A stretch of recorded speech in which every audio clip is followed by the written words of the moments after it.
Live in Western Oregon, this is NBC 16 News at 6:30.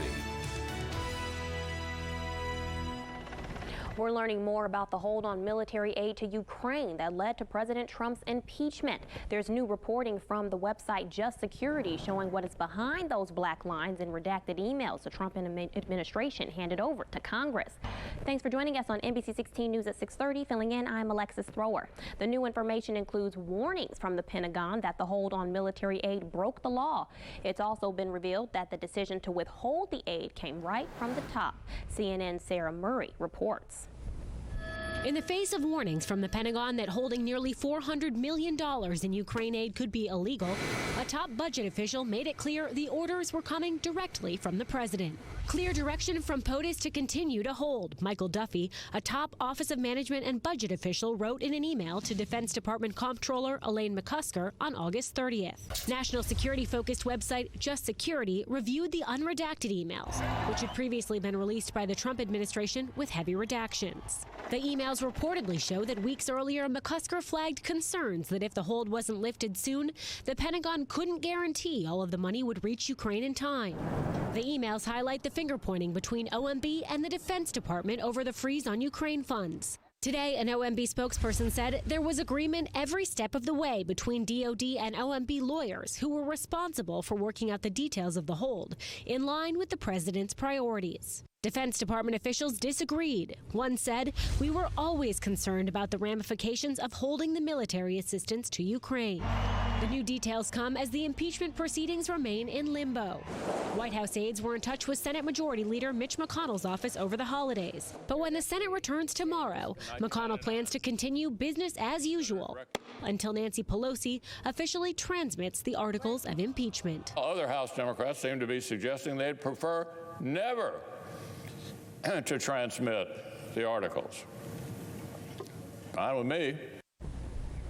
President Trump's impeachment trial in the Senate isn't expected to result in removal from office. Republicans control the chamber, and the vote threshold for removing a president is likely too high to reach. A big bone of contention now is that Republicans have said they refuse to conduct the proceedings in an impartial manner, conducting the trial and cooperating with the White House.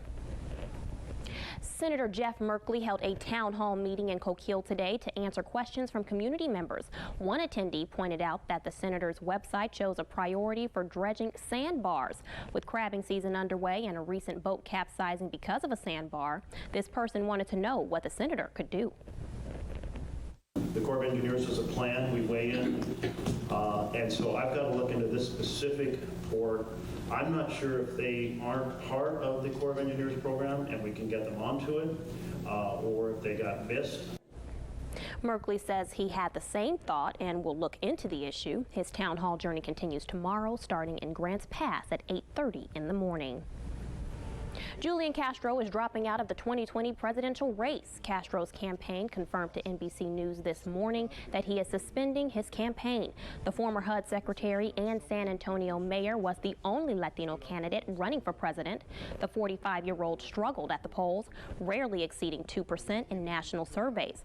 Castro tweeted, "It's with profound gratitude to all of our supporters that I suspend my campaign for president today. I'm so proud of everything we've accomplished together. I'm going to keep fighting for an America where everyone counts. I hope you'll join me in that fight." Japanese investigators raided the home of former Nissan CEO Carlos Ghosn. He was living there on house arrest while facing financial misconduct charges. Ghosn escaped Japan and is now in Lebanon, where officials say an Interpol arrest warrant has been received. It is not clear how he was able to leave the country since his passports were confiscated. It's believed Ghosn fled through Turkey, with Turkish media reporting 7 people in that country have been detained as part of the investigation. Ghosn is expected to speak to the media in Beirut next week. On to a first look at weather. NBC 16's meteorologist Josh Cozart joins us now in the Weather Center. I know you were out having a blast for the holidays, but I'm so glad to have you back. What can you tell us? Yeah, and Alexis, I'm glad to be back, and just in time for some interesting weather to be rolling back into the Pacific Northwest. After a rainy day yesterday, drier air moved in today, and that allowed our temperatures to warm up into the low to the mid-50s for many locations.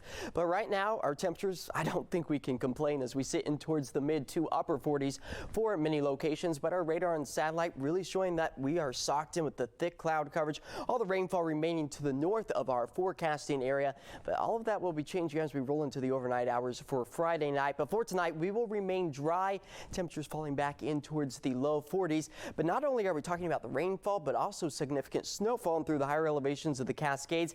I'll have to break down the timing of this next potentially strong system making aim at our area and my full forecast in just a few minutes.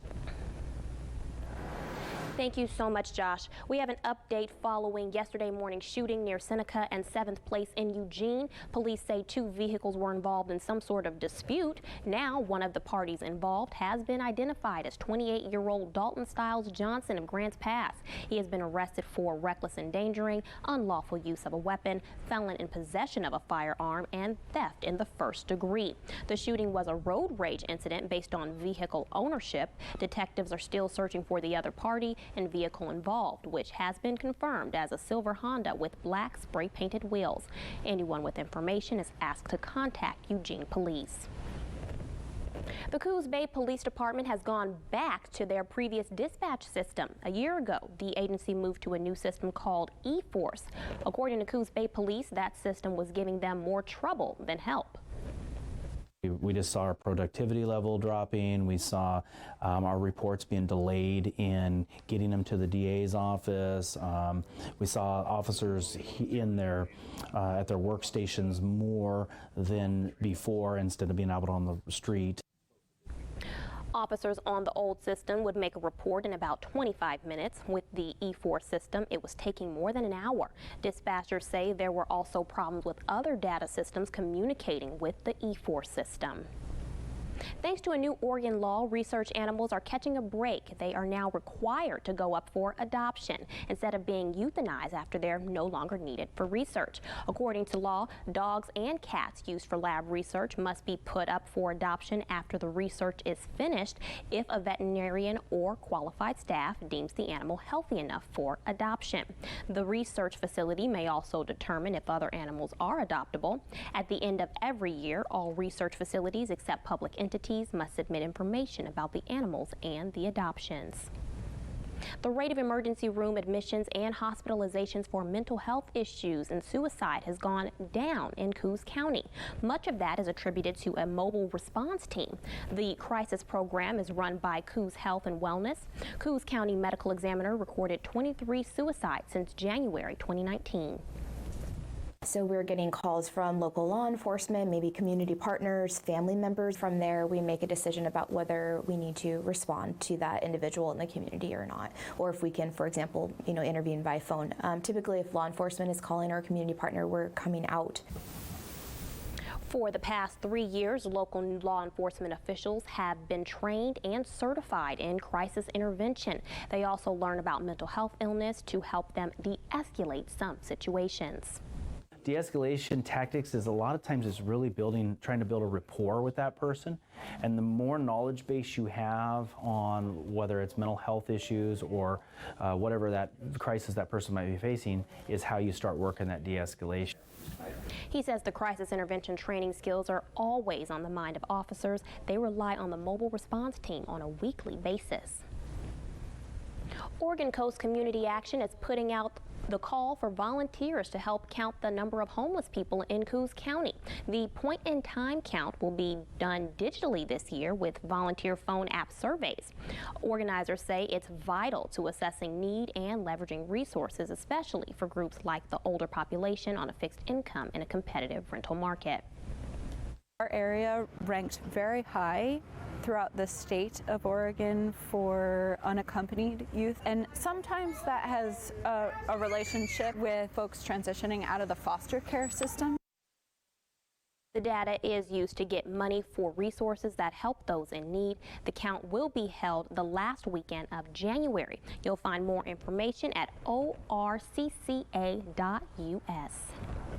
Coming up next on NBC 16 at 6:30, we all need it, but many of us don't have it, insurance. And now is the best time to review or look into a policy. And later in the show, a brewery is officially in business after taking over the Starbucks spot in downtown Eugene. Where am I? You're in the NBC 16 News at 6:30.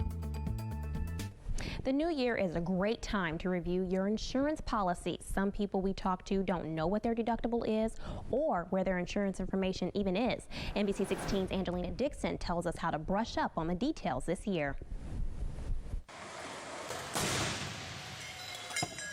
It's a simulation of a crash that you would not want to be in, and your only hope is that the other person has car insurance. That's where uninsured motorist coverage comes in. January might be the time to make sure you have everything you need as a driver. Yeah, January is typically a busy time of year in the insurance world. It's a lot of people, they put off a lot of stuff at the holidays that are getting around to it now.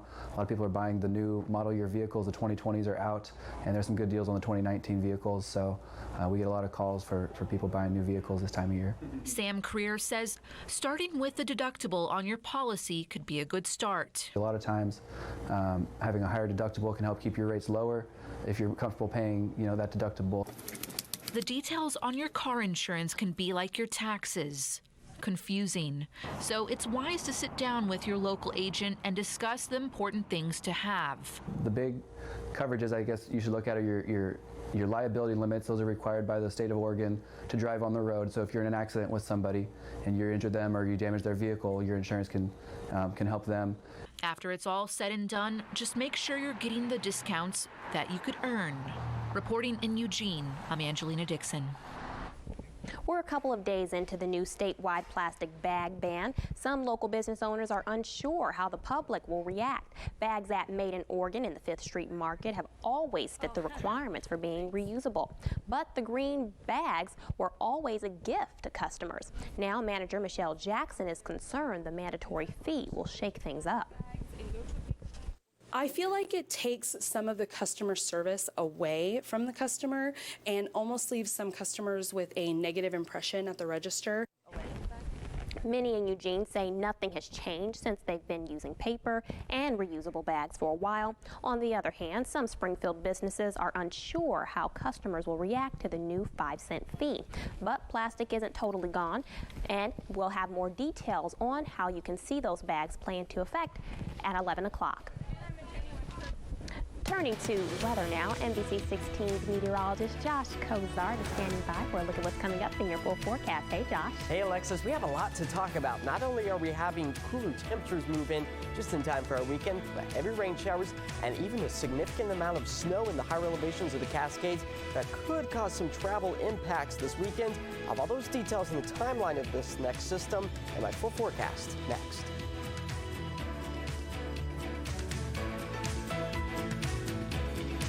New year, new looks. Right now with meteorologist Josh Kozart. Well, it was rainy yesterday, dry today, and I guess we can say tomorrow is going to be mostly dry, but a rain system is making its way back to the Pacific Northwest that will be impacting us as we move into the overnight hours starting Friday night. But really over the downtown Roseburg area, calm, quiet conditions, just overcast skies are overhead, and up towards the higher elevations of the Cascades, well, we're getting in on a clearer night, but still seeing quite a bit of snowfall on the sides of the roads, and road conditions could potentially be slick in some locations thanks to some of that snow melt earlier in the day today, thanks to those warm temperatures. But our radar and satellite really showing dry conditions at this point in time as our clouds continue to track their way off towards the north and east. All those rain chances remain to the north of our forecasting area and towards the Portland area and southern Washington state. But for tonight, we will remain dry, overcast skies, and patchy fog is a possibility as our temperatures fall back in towards the upper 30s to the low 40s, all the way up to the mid 40s as you take a trip further out towards the coast. But our next weather maker is going to be impacting our temperatures and our rain chances as it moves in from the west to the east. But high pressure is going to be our dominant factor tomorrow, still pumping in some dry air. So we'll hold tight to the overcast skies, mostly dry until we put things into motion. High pressure slides its way further off towards the east, and that cold front approaches our area, increasing our rain chances and the snow flurries up towards the Cascades as moisture really starts to funnel its way back into the Pacific Northwest. And this is where we want to to see our rain chances entering into a new year. Once system number 1 moves through, system number 2 takes aim at our area, bringing the rain chances yet again for our Saturday and into our Sunday before things start to dry out for Friday. But our futurecast really kind of dissects this nicely for us. Snapshot of 8 a.m. tomorrow. If you do have to go to work or school, well, conditions are going to be mostly cloudy, but we will remain on the dry side of things. It's not until we get around dinner time that we see the rain chances first start for the coastal spots, with the yellows and the oranges indicating heavier rainfall amounts. As this cold front swings through our area, all of us up and down the I-5 corridor will get in on those rain chances. This is a snapshot about 9 p.m. and you'll notice maybe a few flurries in through the coastal mountain ranges as our snow elevation drops to about 2,000 feet, and then the Cascades get in yet again on the snow machine. Ski resorts definitely a good sight for those folks, and then we hold on to the spotty rain chances as we move into our Saturday before more rain moves in on Sunday. But our rain gauge pretty much shaking out to be close to ½ an inch. Of course, greater amounts are going to be found along the coastal spots with that first initial brunt of rainfall. But our snow level dropping to about 2,000 feet, close to the coastal mountain passes, and I have my eyes further out to next week where maybe some snow flurries could be dropping even lower in elevation. But temperatures will be near 60 degrees tomorrow, and the rain chances stick with us for the next several days. Temperatures will be falling into the 40s come Saturday into Sunday, but that's where we should be for this time of year. Drying out Monday, and then rain chances return for Tuesday and into Wednesday. Out towards the coast, rain to start, or I should say end your Friday, start your Saturday, and then continue through Sunday. Temperatures anywhere from the upper 40s to the low 50s, and down towards the Umpqua Valley, rain for the next several days. Temperatures right around average for this time of year, as our average is about 48 degrees. And Alexis, I was looking at some of the averages today, and we're slowly starting to see some warmer temperatures creep back in for our averages. You came back with great news for me. I tried. Well, thank you so much, Josh. And coming up next on NBC 16 at 6:30, Eugene City Councils are finally gaining traction with how to proceed with the City Hall building this year.